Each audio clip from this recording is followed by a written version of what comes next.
मंत्री जी, जिस तरह से कैंपेन चल रहा है चुनाव, पूरे प्रदेश में क्या स्थिति है अब समाजवादी पार्टी?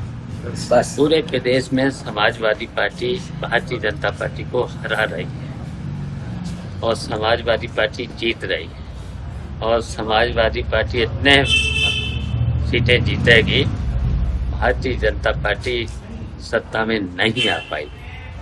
जिस तरह से बदायूं में आप कैंपेन कर रहे थे, कल अचानक सूचना मिली कि कार्यकर्ताओं ने आदित्य के लिए मोहर लगाई है। क्यों ऐसा हुआ कि आप चुनाव लड़ रहे थे और आदित्य पे भरोसा जता रहे हैं? लोग पढ़े लिखे लोग, वहाँ जनता ने जहाँ जहाँ गए हैं, मीटिंग करी है, सम्मेलन करे हैं, तो जनता ने मांग करी है कि एवा चाहिए, मांग करी है। तो आप टिकट की क्या संभावना है, कब तक मिल जाएगी, कैसे फिर आप देखते हैं कि आदित्य को टिकट मिलती तो कितनी जीत, कितने मतों से? ये बताओ, अभी जो समाजवादी पार्टी की सूची जारी हुई है उसमें किसका नाम आपका है? बदायूं से तो आपका ही है। हाँ, तो फिर तो देखिए, मांग करी है, मांग तो कोई कर सकता है जी। तो सूची तो राष्ट्रीय नेतृत्व जारी करेगा, तो जारी करी है, उसमें हमारा नाम है। और ये देखिए, कुछ रणनीति के हिस्से होते हैं।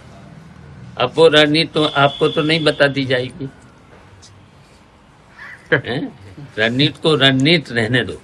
अच्छा, जैसे पीडीए के लिए चर्चा चल रही थी, समाजवादी पार्टी पीडीए को लेकर आगे बढ़ रही है, तो वहीं आपका ये घटक दल पल्लवी पटेल अब पीडीएम लेकर के आई है।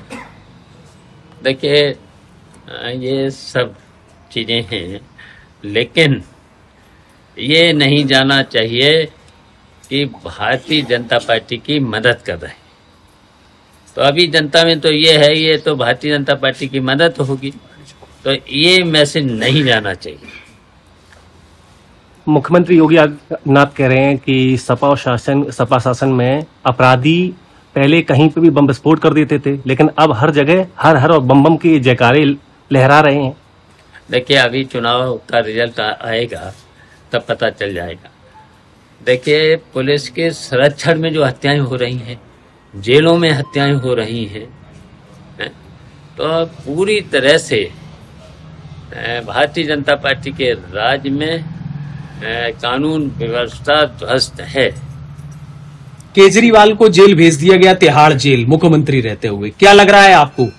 देखिए, विपक्ष के लोगों का सब जगह भारतीय जनता पार्टी शोषण कर रही है। झूठे मुकदमे लिखा करके विपक्ष के नेताओं को जेल में डाला जा रहा है।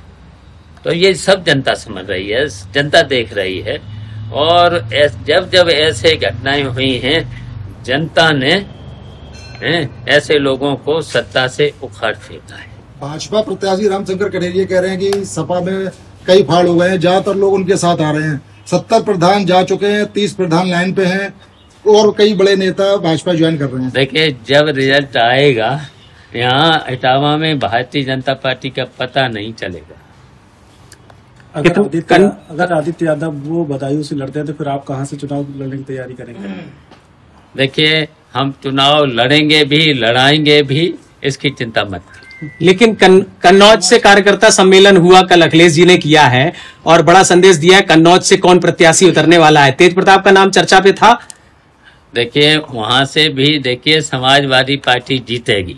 वो भी सीट हमेशा नेताजी से लेकर के, अखिलेश से लेकर के समाजवादी पार्टी की है और रहेगी।